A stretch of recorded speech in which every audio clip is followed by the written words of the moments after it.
Every Tuesday morning for 6 years, I rolled 3 trash bins down my driveway to the curb at exactly 6:45 a.m., positioned them according to the city's collection guidelines, and went back inside to make coffee.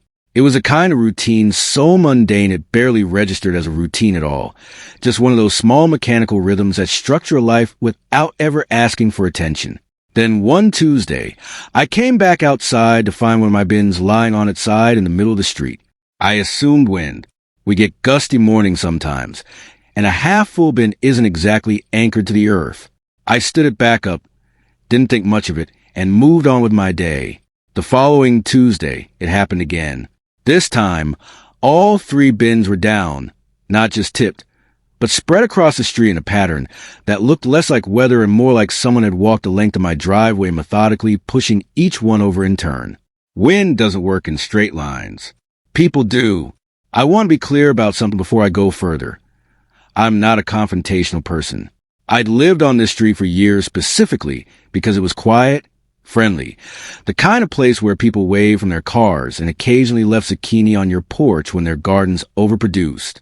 I had no interest in starting anything with anyone, but I also have a dog, Buddy, a golden retriever who's been my shadow since he was 8 weeks old. And Buddy and I take a morning walk past most of these houses several times a week, which means I'd had plenty of casual interaction with my neighbors over the years, including Melissa Harper, who served on the HOA's Architectural and Maintenance Committee and had, by reputation, opinions about virtually everything visible from a public street. I'd heard, secondhand, that my trash cans had come up in conversation, not in any formal complaint. Nothing on HOA letterhead, no official notices, nothing I could point to, just comments. My bins, apparently, were unsightly. Never mind that they sat in my driveway out of sight for 6 days a week and only appeared at the curb, exactly where city code required, for the few hours between early Tuesday morning and the afternoon pickup. I didn't think much of the comments at the time. People have opinions about lawns and paint colors and trash cans. It's the white noise of suburban life. But after the second week of mysteriously toppled bins, the comments started looking less like background noise and more like a pattern with a face attached. I'm an engineer by training, which means my instinct when something doesn't add up is to gather data before drawing conclusions. So instead of confronting anyone, asking around, or assuming anything, I bought a small security camera, the kind that mounts above a garage door and syncs to your phone, and pointed it down the driveway toward the curb. The footage from the following Tuesday answered every question I'd been too polite to ask out loud.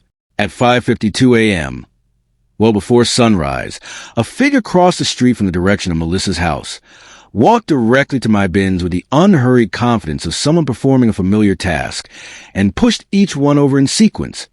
First recycling, then the yard waste, then the regular trash, before walking back home without so much as a glance over her shoulder. It wasn't random. It wasn't the wind. It wasn't even subtle, really, once you had eyes on it. It was a weekly routine, apparently, performed with the casual ease of someone who had never once considered that anyone might be watching. I sat with that footage for a few days before deciding what to do with it. The obvious options were all unsatisfying. I could confront Melissa directly, which would likely produce denial, defensiveness, and an escalation I had no interest in managing. I could file a complaint with the HOA, which seemed both petty and unlikely to accomplish much, given that Melissa herself sat on the relevant committee.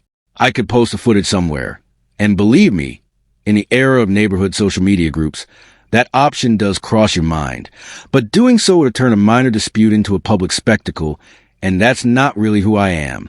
What I landed on instead was simpler, and honestly more satisfying than any confrontation could have been. I made my trash cans heavier. Not dramatically, just enough. A few inches of water in the bottom of each bin, distributed before I rolled them out Monday night, added enough mass and lowered the center of gravity enough that a casual shove wouldn't tip them anymore. It cost me nothing, took about 90 seconds, and required no conversation with anyone. Then I went to bed and let Tuesday morning do whatever Tuesday morning was going to do. The footage from that following Tuesday is, I'll admit, my favorite thing I've recorded in years. 5:51 a.m., same routine. Melissa crosses the street with the same unbothered confidence as every previous week.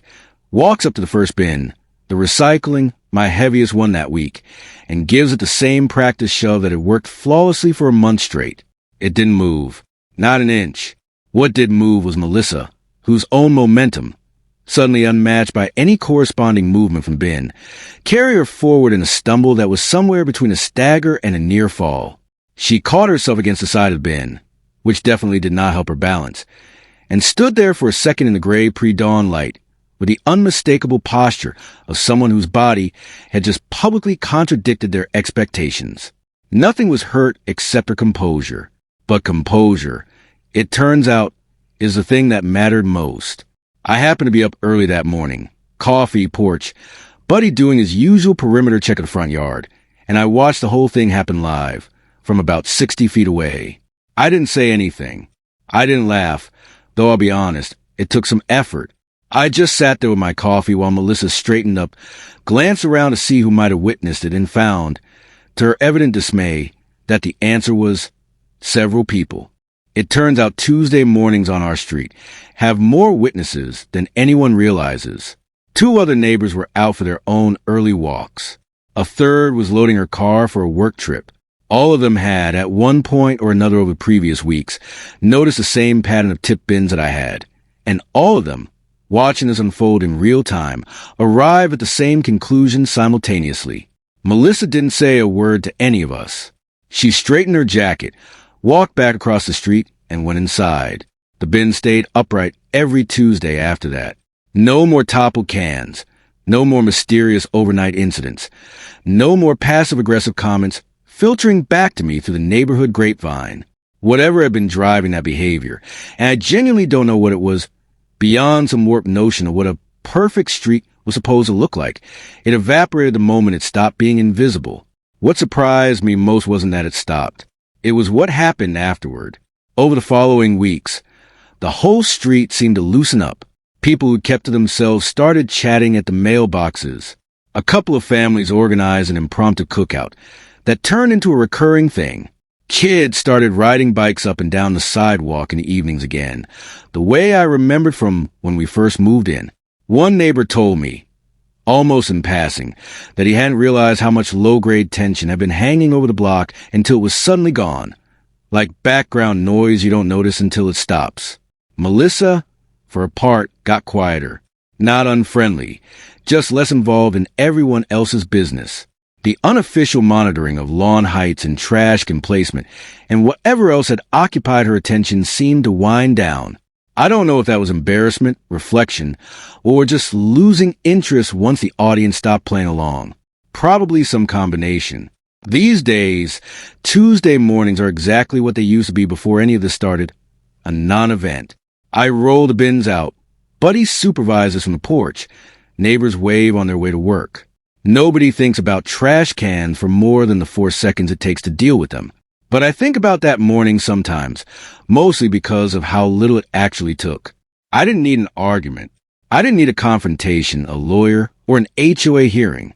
I just needed a few inches of water and the patience to let a problem solve itself in front of the people who needed to see it. Some neighborhoods don't need new rules. They just need everyone to remember they're being watched, not by cameras necessarily, but by each other. Once that happens, most people find their way back to behaving like neighbors again. Mine certainly did. If your street has its own version of Melissa, you already know exactly what I'm talking about. Share this with them, or just enjoy it quietly. And let us know in the comments, what's the weirdest thing a neighbor has ever done to you?